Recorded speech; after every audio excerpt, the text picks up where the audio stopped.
By 1638, something very profound happened, Darrell, that every black person in this country needs to understand. Something very, very profound. What happened in 1638? The Maryland colony put out its first public edict. And what that edict said is that black folks shall never enjoy the fruits of white society. That is very key to what's been happening to you for 400 years. And that is written and established in American code. That's right. Codified as law in That's America. right. And so, and between that point, and let's say up for about the next 20 years, for instance, the European colonies were putting pressure on this country, saying, hey, we didn't send you to America to have a good time, just enjoy yourself and sit back and relax. We sent you to relax. We sent you to America to produce some wealth, some resources for our European, continent. And most of the colonies were sending letters back saying, hey, we can't do anything in this country. We don't have the wherewithal. It would take us a lifetime to clear the forest, to move the bricks, to get rid of the snakes and rocks. And we need a labor force to do it. And at that point in time, the white society knew they had a need. So what happened, they brought together a very strong sense of community around that need and said, we got to find a way of resolving that problem. And they looked back at that public edict was put out in Maryland in 1638, which says black folks should never enjoy the fruits of white society, and they expanded it. Right. So by 1664, 1665, every colony in the United States enacted a slave law that says black folks shall now constitute a subordinated, excluded, uncompensated, non-competitive, managed workforce for the personal comfort and wealth building of white society. And that became your public policy that remained in existence up until recent times. Why isn't that taught in public education now? Why don't we know that? Because what happened immediately after that, all the institutions jumped in and all the nations in this country jumped in to justify slavery, enslaving the black folk.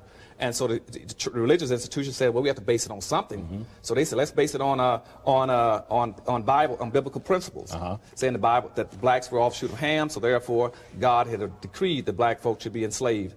And that stayed in effect for about maybe a couple of hundred years, about 100 and some years, and all of a sudden they moved over to the biological and said, well, blacks are just basically biologically inferior. So from one rung, that's what the bell curve is telling you about now. And the bell curve, of course, is the controversial book assaulting black intelligence as genetically inferior. That's right. As the author alleges. That's right.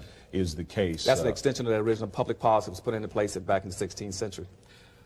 As an extension of that public policy, I think the key here is public policy. What you've talked about and outlined in very brief form is how public policy has been designed in this country around the suppression of a singular racial group. That's right. I want to deal with some definitions. Okay. Public policy was used to the extent that black people would be suppressed. Coming forward in time, blacks thought that the great salvation of the race could be summed up in one word: integration. Is that true? Yes. And let me go pick up that public policy and bring you up to that. That public policy stayed in effect until, let's say, 1705, for instance. In 1705, it was codified into what we call the slave codes. And the slave code said at that time defined how in the future all whites would behave and how blacks would behave. And that's why what they call the Southern ethics, where blacks could not challenge whites or raise his hand to defend himself against a white person. And in fact, white people were told that it was their duty, in fact, to suppress and severely handle blacks in order to enforce the status quo, or they themselves would be considered lawbreakers. Right. In other words, they violated the code, the white code. And see, in that time, what the code said is that every white must enforce this code. Every religious institution must subscribe to it. All levels of government must be responsible to it. Okay, it must be passed on through your social customs, Darrell, and also through your laws. I put a lot of those laws in the back of the book. Right. Okay, and once that was codified in 1705, everybody understood the law. Then by 1710, for instance, Virginia then said now that we have a unified white community. They then broke up the black community by passing what they call meritorious manumission in 1710. And what that says now is to make sure that blacks never have a strong sense of community, a unified self, we will grant meritorious manumission. That's why all these southern states had meritorious manumission laws to any black who goes against his own people. Which in effect said that blacks could be freed. That's right. To enjoy rights and privileges in the society for becoming traitors to their own race. Right, as a free black. But it would never could be comparable to a white. Right. So when that law was passed, then we found that a black could be rewarded for squealing another black, what we call crabbing. And out of a possible 150 so-called insurrections or revolts, slave revolts, a black person squealed in every one of them. Okay, and he was rewarded for squealing on blacks. That's where you get the crabbing in the black society. Which is why there was virtually never a successful black revolt. Right. And that kind of a system was never used against any other group in this country. No other group, Chinese, Hispanics, or any other group. Well, you make a strong case in the text for the singular selection, the purposeful separating out of people of the black race for this kind of treatment on this continent. To make sure there was never a strong sense of community, because a strong sense of community was a threat to the white society. I remember that public policy said you should be non-competitive. Mm-hmm. And one of the ways that you say will not work is integration. Integration. Okay, integration. Well, black people think that integration is the way to go, and white folk have thought forever. Liberal white folk have thought that integration is the way to go. Oh, sure. If I was white too, because I really got you boxed in now. Mm-hmm. See, because that public policy, let me go back to that public policy again. At the turn of the century, that public policy was picked up by our organization, NAACP and Urban League. Mm-hmm. They saw it and they said, now we're going to come into existence and try to help black folk. What can we do? They were only permitted to help black folk in the context of the public policy. The public policy said black shall be a managed labor force. Mm-hmm. So the precepts of the Urban League and the NAACP was to help black folks find equal employment opportunity. Mm-hmm. See what I'm saying?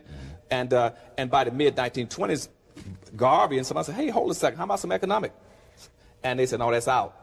And so we could never move blacks into starting their own businesses as a national public policy. So in the mid-19... Because again, the law stipulated that blacks cannot have businesses compete with whites they couldn't or compete. do anything that would bring profitability to blacks and take it away from whites. Either through, they utilize legal and extra-legal means to keep blacks out. In many cases where blacks, you see, nobody in this country was more qualified, for instance, raising tobacco and raising cotton than black folk, okay, and taking care of livestock. In many instances, they would even poison the blacks' livestock. They would burn his cotton, burn his wheat. So blacks could not, and that's why if you look in the back of the book, you see all kind of laws that says blacks should not compete with blacks in all, compete with whites in a whole number of things. But by the mid-60s, what happened in the middle of the civil rights movement there was that, contrary to what's popularly taught, black folk didn't get free in the mid-60s. What happened at that point in time was that that technology finally caught up with that labor need for blacks. And for the first time, the public policy said, hey, we no longer need blacks to open doors and shine shoes and wash dishes and mop floors. We got technology that can do it. And when that happened, something very profound happened again to the public policy. And what they had to do then was say, the white society said, aha, now we've got to change this public policy. So what they said is that now that we no longer need blacks, what we have to do is go into a new period called benign neglect, okay, or callous indifference, or out of sight, out of mind. So then they said, so Monahan came up with a policy by the late 60s saying, or early 70s saying, it's time for us to move from focusing on black folk to focus on Indians, Hispanics, and women.